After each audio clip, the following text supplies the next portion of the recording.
Presented by Kakar Bhumi Purulia. ভগবান বিষ্ণু সমস্ত দেবতাদের নিয়ে দেবরাজ ইন্দ্রের রাজসভা থেকে আগমন করতে চলেছে।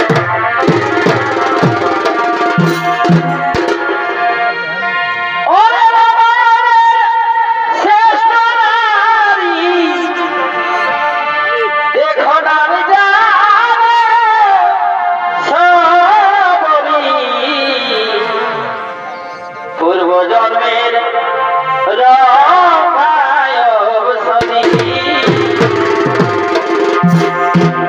পূর্বজন্মের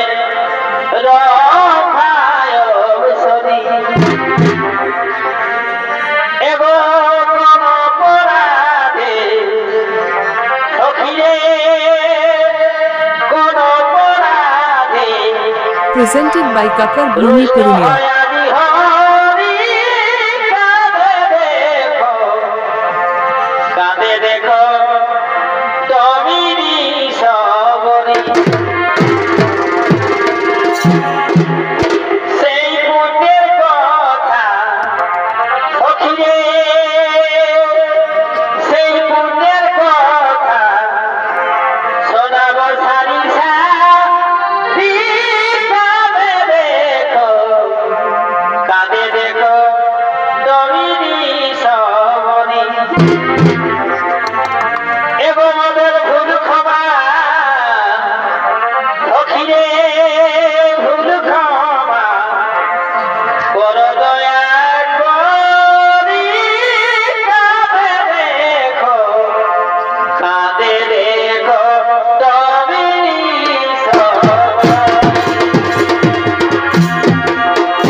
দেবরাজ ইন্দ্রের রাজসভা।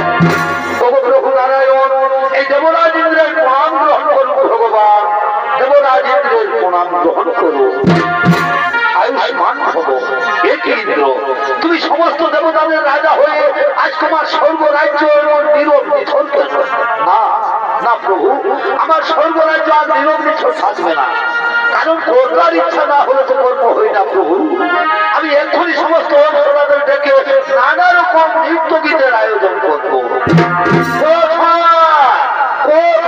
উর্বশী মেনকা রম্ভা তিলোত্তমা, তোমরা তাড়াতাড়ি ছুটে এসো দেবরাজ ইন্দ্রের রাজসভা।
ভগবানের চরণ দর্শন করে চোখ দুটি সার্থক করে নেব।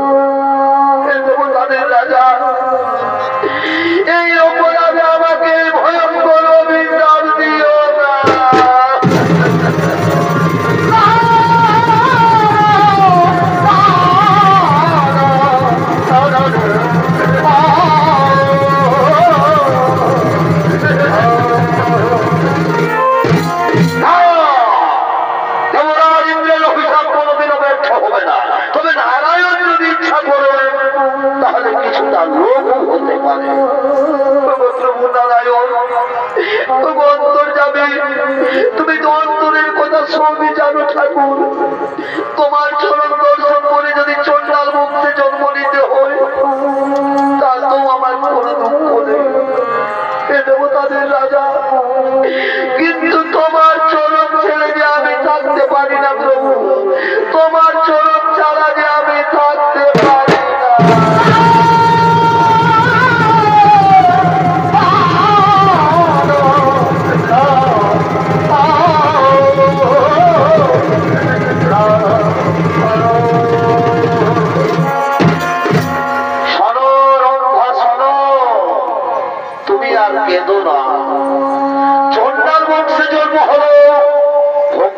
থাকবে অটু।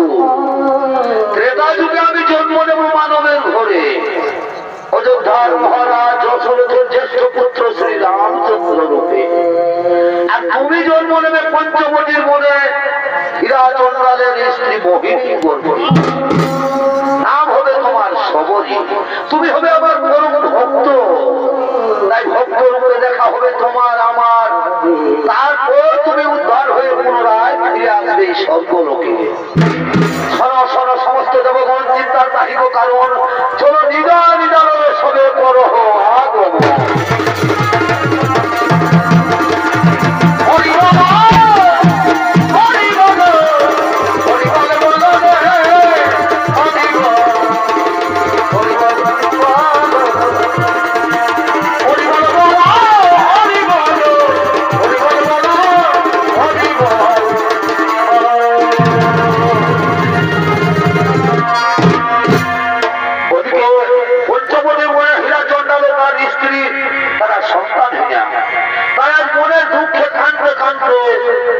আগমন করতে চলেছে।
তাই তো কেউ আমাদের মুখ দেখতে চাই না কেন ভগবান, কেন আমাদের মুখ দেখতে চায় না? এই দুনিয়ায়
ভগবান আমাদের উপর অত বড় নির্দয় হতে পারে না।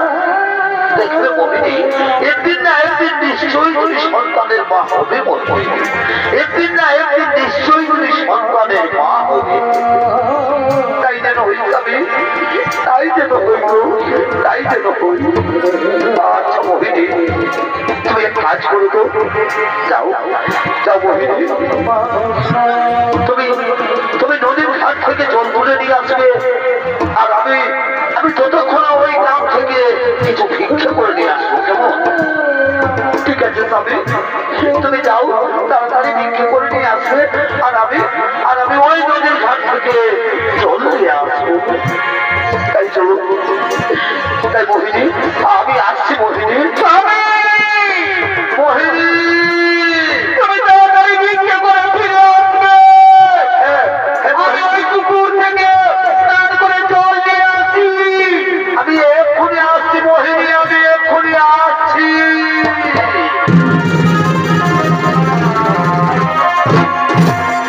ওদিকে নদীর ঘাটে মোহিনী জল তুলতে গিয়ে বিশ্রাম করতে লাগলেন, আর ওপর দিকে সেই গ্রামের কিছু রমণী ওই নদীর ঘাটে জল তোলার জন্য আগমন করতে চলেছে।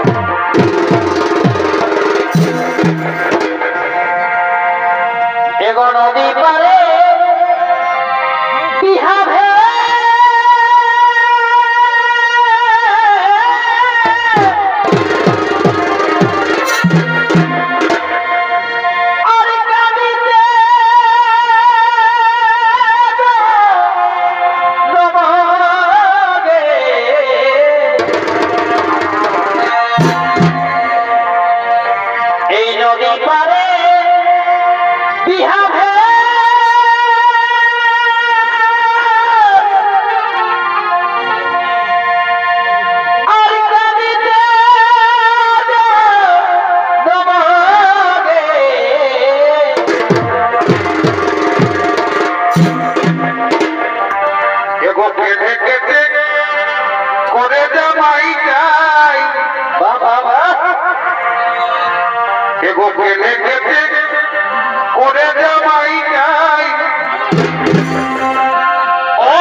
এ নারী না নারী নামের কলঙ্ক, এ নারী না নারী নামের কলঙ্ক, এ নারী নয়, এ নারী নামের কলঙ্ক।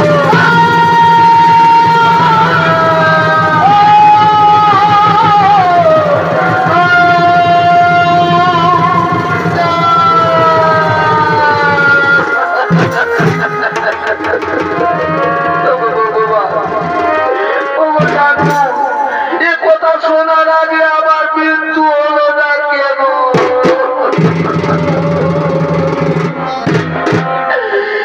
আমি আজ সন্তান দিলাম অলঙ্কিনী অপয়া, আমি নাকি এক নারী নামের কলঙ্ক। না না না, এই জীবন আর আমি রাখতে চাই না, তার চেয়ে নদীর ঘাটে ঝাঁপ দিয়ে আমি জীবন দেব।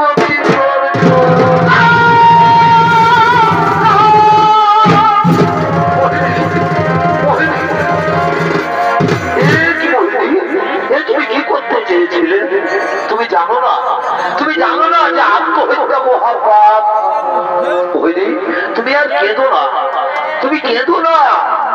আর জানো মোহিনী, ভিক্ষে করে কোনটার পথে বৃক্ষের তলায় বিশ্রাম করছিলাম, হঠাৎ কেঁদো আমাকে বলে গেল, হীরাচন্দ্র তুমি আর চিন্তা করো না, তোমার ঘর আলো করে এক কন্যা সন্তানের জন্ম হবে, আর সে নাকি হবে ভগবান বিষ্ণুর পরম ভক্ত। তাই চলো মোহিনী তুমি আর কেঁদো না, চলো তুমি ঘরে চলো, চলো এসো মোহিনী, এসো এসো।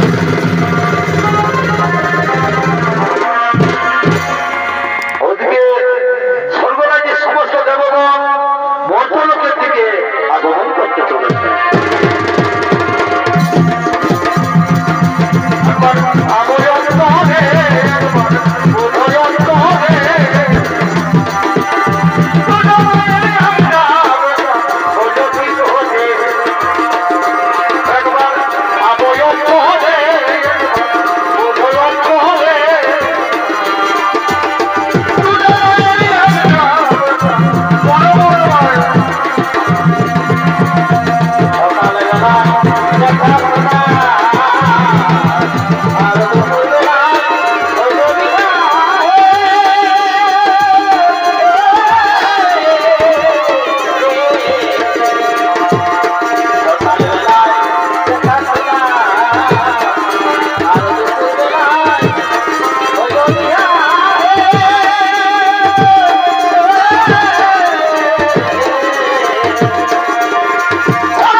ভগবান বিষ্ণু সেই রম্ভাকে হীরাচন্দ্রের স্ত্রী মোহিনীর গর্ভে জন্ম দিতে চলেছে। আজ মোহিনী অহংকার করে বলছে সে নাকি অসাধ্য সাধন করেছে।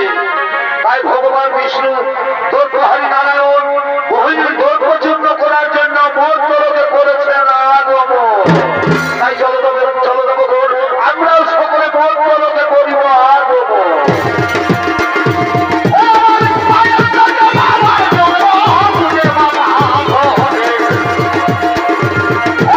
Oh,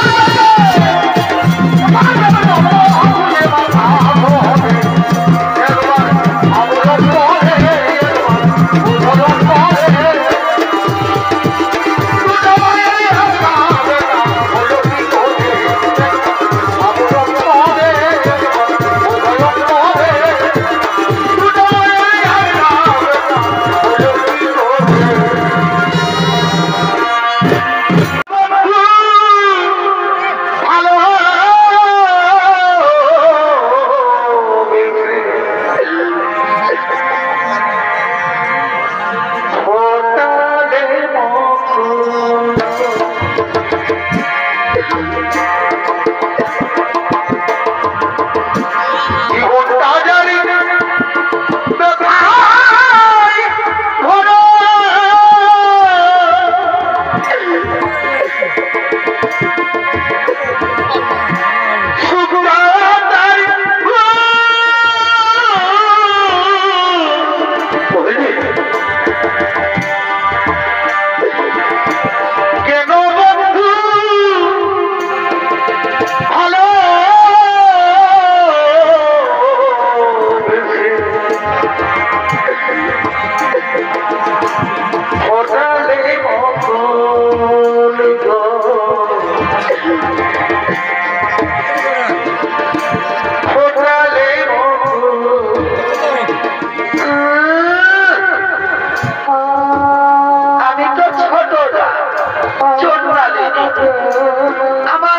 আমার মুখ দেখলে নাকি ওদের পাপ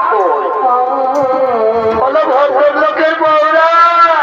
মোহিনী এবার আমি নাকি সন্তানহীনা, আজ আমি পূর্ণ গর্ভবতী। মোহিনী আর তুমি আমার অস্থির হয়েও না, তুমি পূর্ণ গর্ভবতী, তুমি আমার অস্থির হয়েও না মোহিনী। না, আজ আমি বলবো, আজ আমি অসাধ্য সাধন করেছি। আর কেউ আমাকে বলতে পারবি না ও লক্ষ্মী অপয়া। এবার আমি দেখবো পৃথিবীর কি এমন শক্তি আছে যে আমাকে মা হতে আটকাতে পারে। এবার আমি দেখবো পৃথিবীর কি এমন শক্তি আছে যে আমাকে মা হতে আটকাতে পারে। মোহিনী, মোহিনী, সন্তান জন্ম না দেওয়ার আগে তোমার এত অহংকার, এত গর্ব। মনে রেখো মোহিনী, তুমি সন্তানের জন্ম দেবে ঠিক, তুমি মা হবে তাও ঠিক, কিন্তু তোমার সন্তান পৃথিবীর আলো দেখবে, তুমি কিন্তু তার মুখ দর্শন করতে পারবে না। কে আমায় এমন করে বলে যাচ্ছে? আমি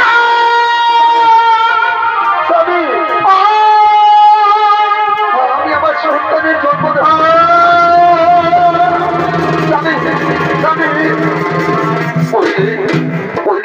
তুমিও তো অস্থির হয়ে না মোহিনী, তুমিও তো অস্থির হয়ে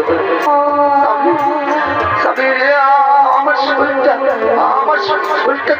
একটু ক্লান্ত লাগছে। কেন আজ আমি দুদিন দিন কিছু খাইনি। স্বামী, আমার জন্য একটু খাবার নিয়ে এসো। ওই গ্রাম থেকে কিছু বিক্রি করে নিয়ে এসো। আমার খুবই খিদে পেয়েছে স্বামী, আমার খুবই খিদে পেয়েছে। ঠিক আছে মোহিনী, তুমি আমাদের পাতার প্রতিটি বিশ্বাস করো, আমি এক্ষুনি তোমার জন্য খাবার নিয়ে আসছি। মোহিনী, আমি এক্ষুনি তোমার জন্য খাবার নিয়ে আসছি। আমি মোহিনী, তুমি তাড়াতাড়ি বিক্রি করে ফিরে আসবে। হ্যাঁ মোহিনী, আমি এক্ষুনি আসছি। মোহিনী, আমি আসি। মোহিনী, আমি আসি। তুমি তাড়াতাড়ি বিক্রি করে ফিরে আসবে।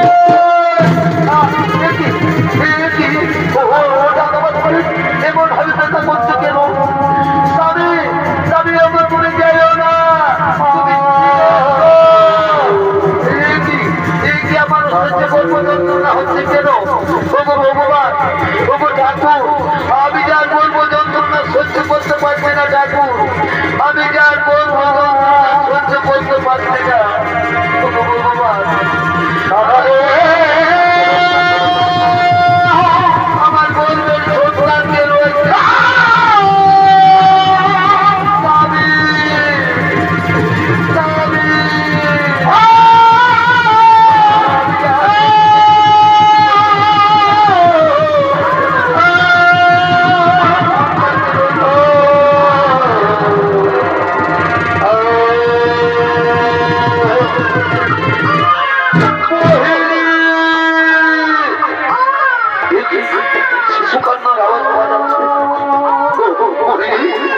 তুমি আমাদের সন্তানের জন্ম দিয়েছো। আই মা, আই বলে আয়। আয় ভাই কাঁদছে আজ আমার কি আনন্দ, আজ আমার খুবই আনন্দ, আজ আমি বাবা হয়েছি, আর আমাকে কেউ সন্তানহীনা বলতে পারবে না। আজ আমার খুবই আনন্দ। কাঁদছে মা কাঁদছে, আজ আমার খুবই আনন্দ, আজ আমি বাবা হয়েছি। মোহিনী মোহিনী আর তোমাকে কেউ অলক্ষণী ওপরা বলতে পারবে না। এই দেখো মোহিনী, দেখো তোমার সন্তানকে দেখো। মোহিনী মোহিনী দেখো দেখো তোমার সন্তানকে দেখো। মোহিনী কথা বলছো না কেন? মোহিনী মোহিনী মোহিনী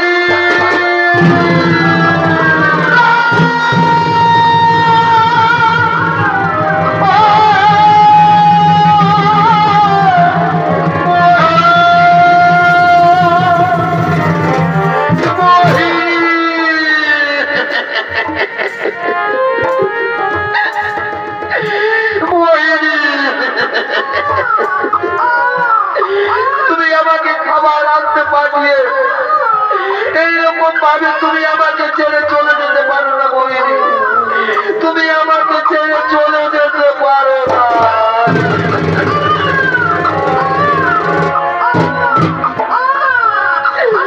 চলে যেতে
আমি তোমার জন্য কত রকম খাবার দিয়ে এসেছি মোহিনী, ওঠো না মোহিনী, ওঠো না।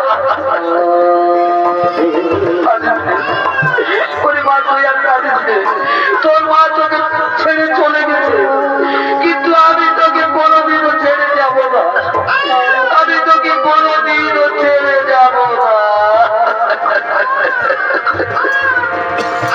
কান্দিস না রে মোহিনী ভাইয়া,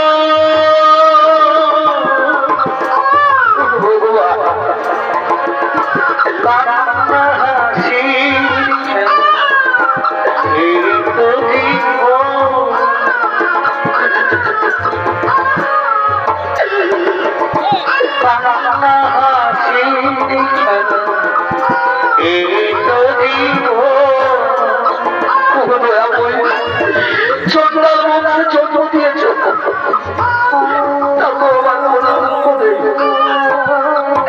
কিন্তু আমার জীবনের শেষ সম্বলটুকু কেড়ে দিলে ভগবান, আমার জীবনের শেষ সম্বলটুকু কেড়ে দিলে।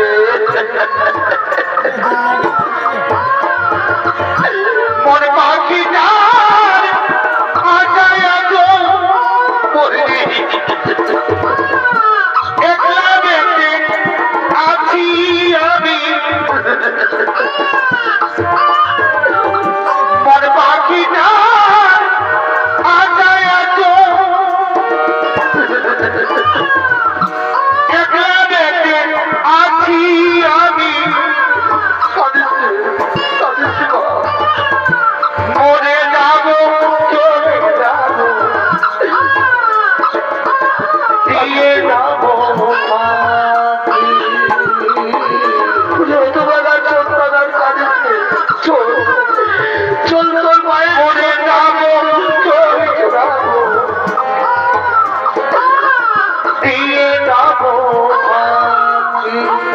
তুমি তো এমন, আমি এই আতুরে মেয়েটাকে নিয়ে এখন কি করি, কেমন করে একে লালন পালন করি।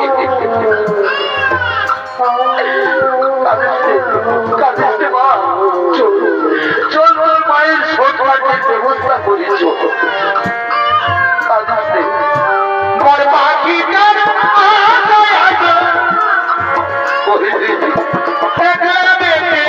আছি আমি, আমাদের এই পাতার কুটির ছেড়ে চলে গেলে আমাদের এই পাখিটা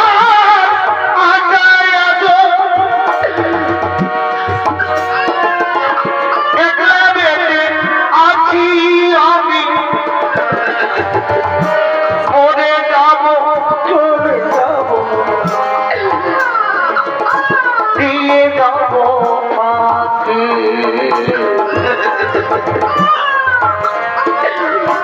মরে যাব চলে যাব, দিয়ে যাব পাখি, দিয়ে যাব পাখি, কাঁদিসে মা, দিয়ে যাব পাখি।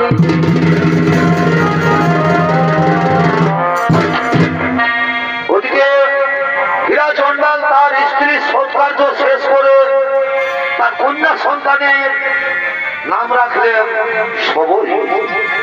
সবরী দিনে দিনে বড় হতে লাগলো। সবরী ৬-৭ বছর বয়স হলে হীরা চন্ডাল মারা যায়। হীরা চন্ডাল মারা গেলে সবরী বড় অসহায় হয়ে যায়, কে তাকে করবে লালন পালন।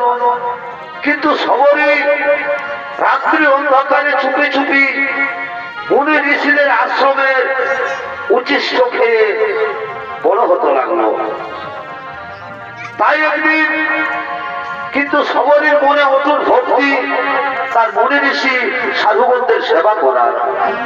কিন্তু দিনের আলো সবাই তাকে ঘৃণা করে। তাই প্রতিদিন সবরী মাতঙ্গ ঋষির আশ্রমে চুপি চুপি কাঠের বোঝা রেখে যায়। তাই মাতঙ্গ ঋষি সমস্ত শিষ্যদের নিয়ে নিজ আশ্রমের দিকে আগমন করতে চলে। এগো জন্মিলে চলিতে পারে, যোদ্ধা বলি করে, জন্মিলে চলিতে পারে, যোদ্ধা বলি করে, ওরে না পারিলে যোদ্ধা, না পারিলে যোদ্ধা, জানে সংসারে হে মনে বলে লিখেছে বেদের রচরে, হে মনে বলে লিখেছে বেদের রচরে। জন্মিলে চলিতে পারে, যোদ্ধা বলি করে, না পারিলে অযোদ্ধা, না পারিলে অযোদ্ধা, জানে সংসারে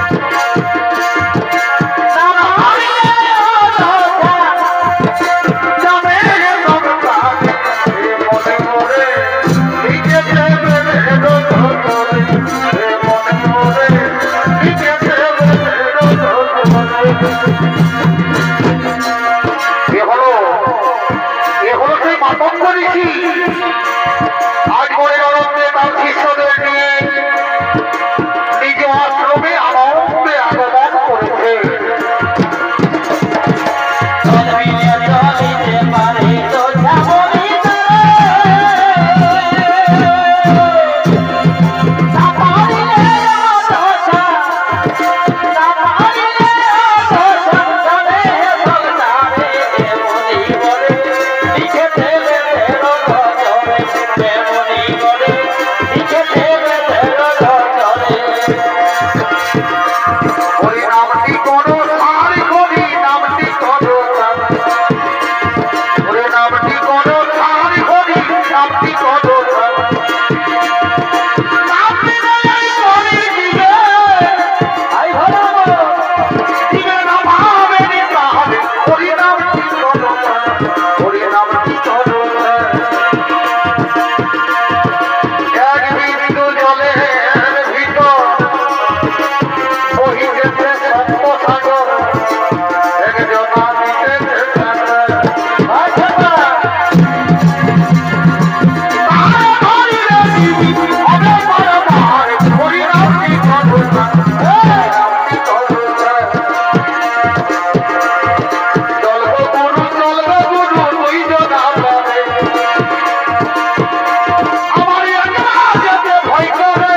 সমস্ত সামগ্রী শেষ হয়ে যায়, কিন্তু কোনোদিন কাঠের অভাব থাকে না।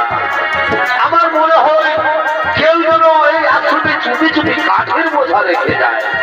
সে কি গুরুদেব? যে হতে পারে সেই মহান ব্যক্তি, সে যেই হোক না কেন, আজকে রাত্রে তোমরা তাকে হাতে নাতে ধরতে হবে। সে যেই হোক সেই মহান ব্যক্তি। ঠিক আছে গুরুদেব, আজ আমরা এই আশ্রমে অবস্থ প্রহরী আমরাও দেখতে চাই যে সেই গভীর রাত্রে গোপনে গোপনে গাড়ির মধ্যে রেখে যাই। গুরুদেব, আপনি নিশ্চিন্ত মনে আপনি চলে যান ছলনাগারে। আমি ছলনাগারে আগমন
এই গভীর রাত্রে আমাদের দেখতে হবে কে প্রতিদিন এই রাত্রি অন্ধকারে আশ্রমে আসে। তাই আজও চলো আমরা অত্যন্ত প্রহরী।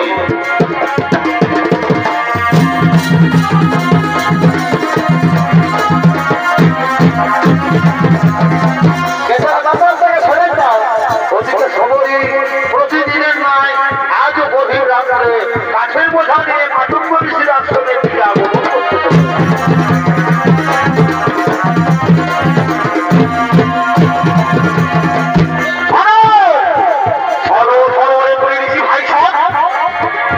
রাত্রি প্রায় গভীর হতে চলেছে, আর এই গভীর রাত্রে নিশ্চয়ই গোপনে গোপনে সেই ভাঙন কাঠের বোঝা নিয়ে আসবে।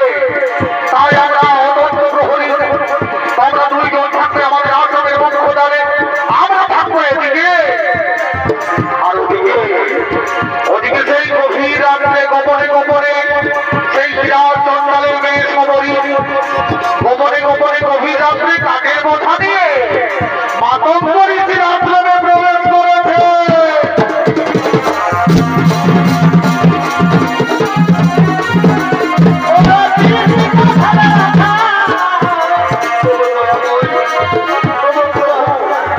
আমি যে নিচু যা আমার চন্দ্রাল বংশে জন্ম, এই সমরে তোমাকে প্রণাম জানাই ঠাকুর, এই সমরে তোমাকে প্রণাম জানাই। ভগবান, দিনের আলোয় সবাই আমাকে ঘৃণা করে,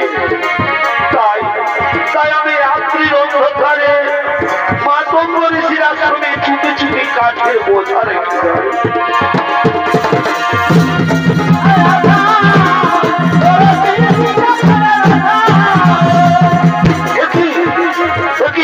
কে তোমরা?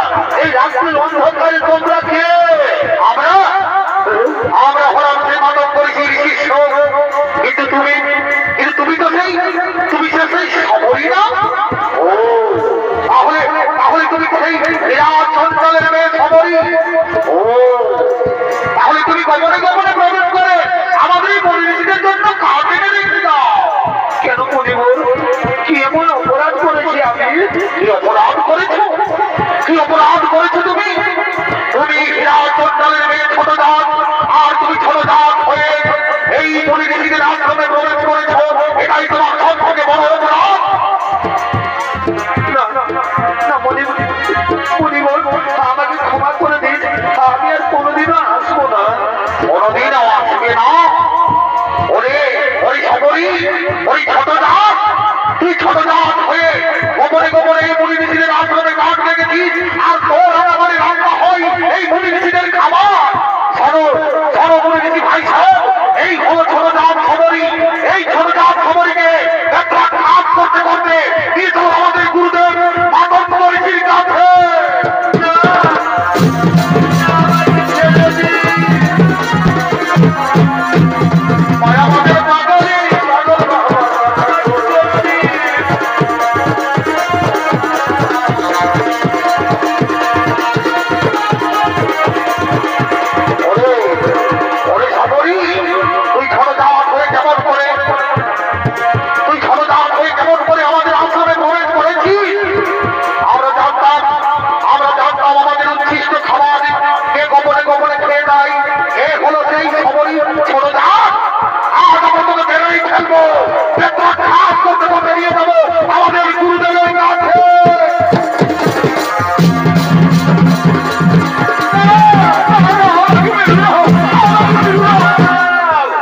বসে যায় না, এ গভীর রাতে আশ্রমে ঝাড়ু লাগায়, ফুল পাতে, আবার গোপনে গোপনে মুনি ঋষিদের সেবাও করে যায়।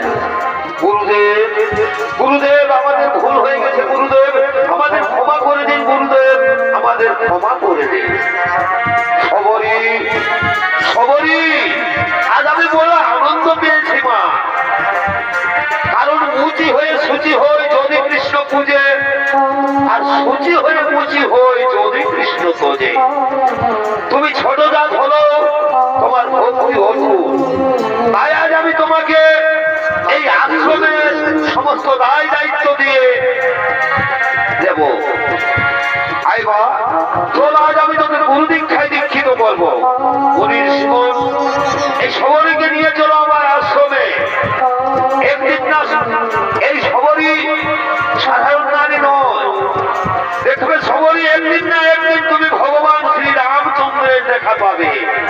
তোমার আশ্রমে ভগবান রাম আসবে, আসবেই আসবে, এটাই মাতঙ্গ ঋষির আশীর্বাদ। চলো শিষ্যগণ, সবরীকে অন্ত করে নিয়ে চলো। আমাদের বাবলি বাবল বাবা বাজান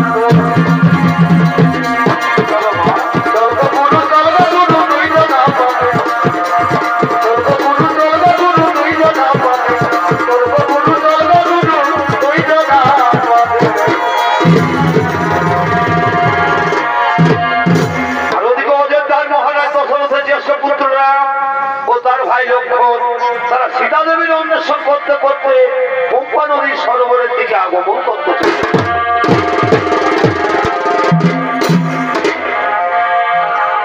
রাম কাহানি শোনো রে, রাম কাহানি, রাম কাহানি শোনো রে, राम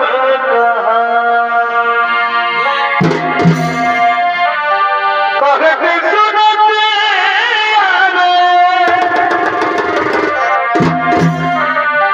कहते सुनते आवे, आँखियों में पानी। राम कहानी सुनो रे,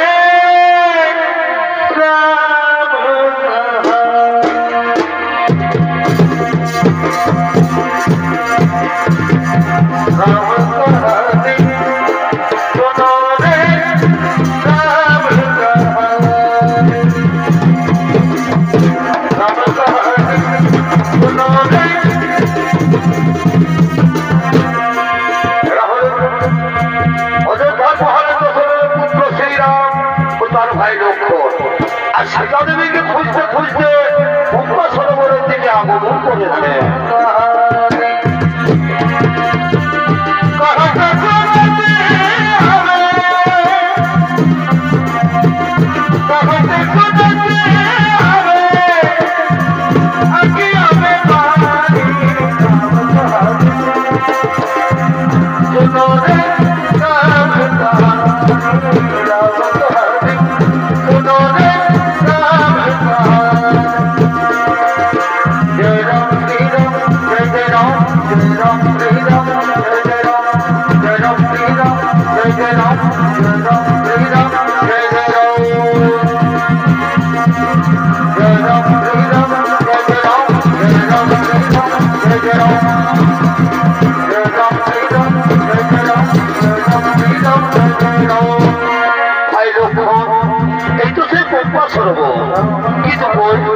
এখানে তো কোনো আশ্রম বা কোনো পুঁজির দেখা যাচ্ছে না, তাহলে কোথায় কোথায় রয়েছে মাতা সবরীর আশ্রম?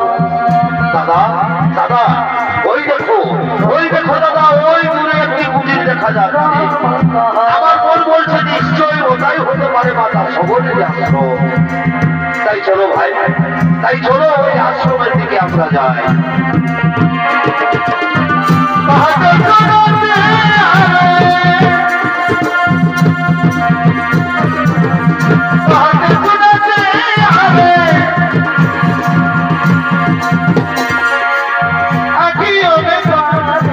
राम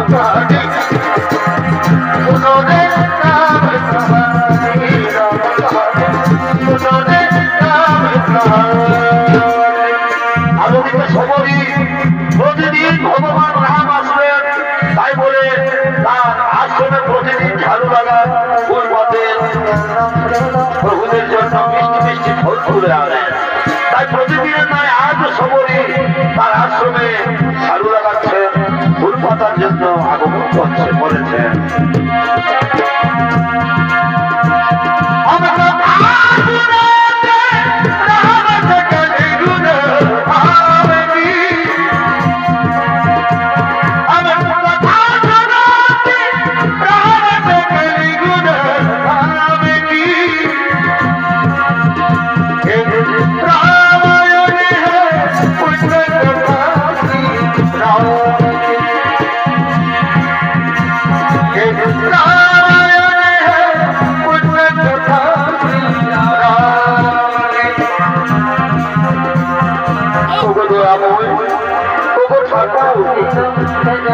এই সময় তোমার আশার পথে বসে আছে ঠাকুর কতদিন পর আমায় দেখা দেবে ঠাকুর কতদিন পর আমায় দেখা দেবে ভগবান আর কত কাঁদাবে কতদিন পর আমায় দেখা দেবে আমি প্রতিদিন তোমার জন্য মালা কেটে রাখি ভগবান তোমার আশার পথে প্রতিদিন আমি ফুল কেটে রাখি মনে যত বৃষ্টি বৃষ্টি ফুল আমি প্রতিদিন আমার ছুরিতে রেখে আমার প্রভু জন্য এই মনে বিভিন্ন ধরনের বিষাক্ত ফল তাকে আমি আগে নিজে খেয়ে দেখি যদি বলতে হয় আগে আমি বলবো তোমার যেন কিছু না হয় প্রভু তোমার যেন কিছু না হয় প্রভু দয়া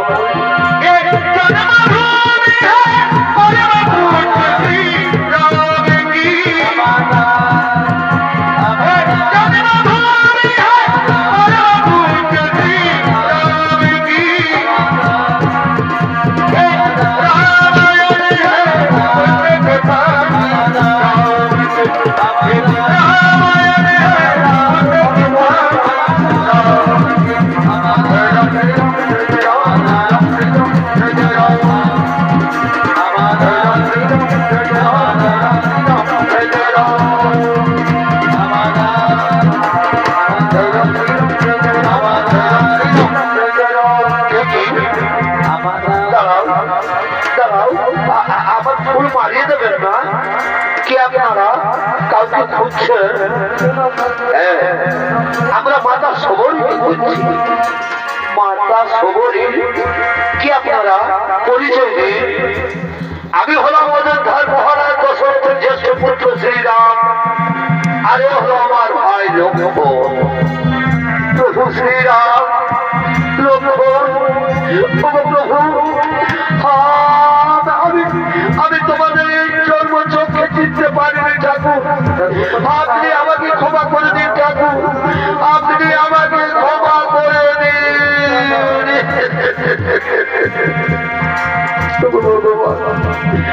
বহুদিন তোমার পক্ষেই বসে আছি ঠাকুর আজ আমার গুরুদেবের কথা বিশ্বাস করে আমি রয়েছি যে একদিন আমার কুটিরে ভগবান রাম আসবে আসবে তো দয়াময় আমায় ক্ষমা করবি ঠাকুর আমায় ক্ষমা করবি দাঁড়াও মাতা মাতা সবরী আজ আমাদের মনে হচ্ছে যেন মাতা কৌশল্যার কাছে দাঁড়িয়ে রয়েছে মাতা সবরী প্রভু আমি আপনাদের জন্য অনেক মিষ্টি মিষ্টি ফল এনে রেখেছি প্রভু আসুন প্রভু আমার আশ্রমে আসুন বসুন প্রভু রাজা রাম রাজা রাম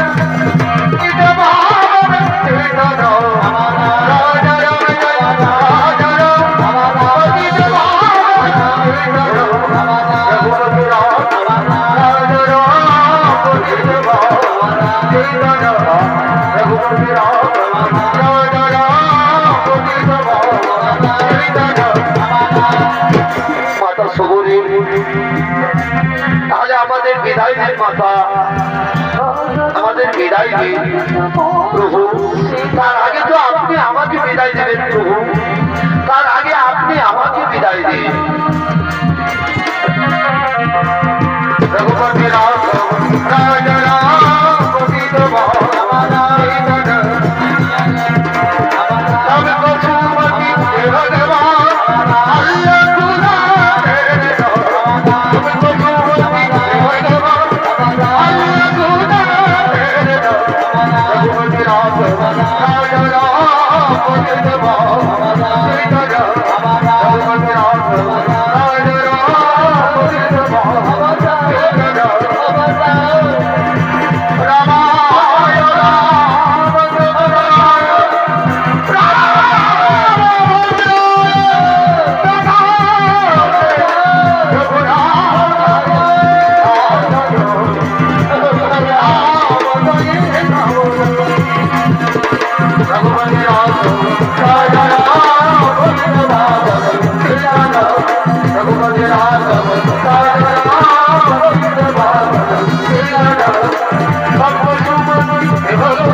Raghunath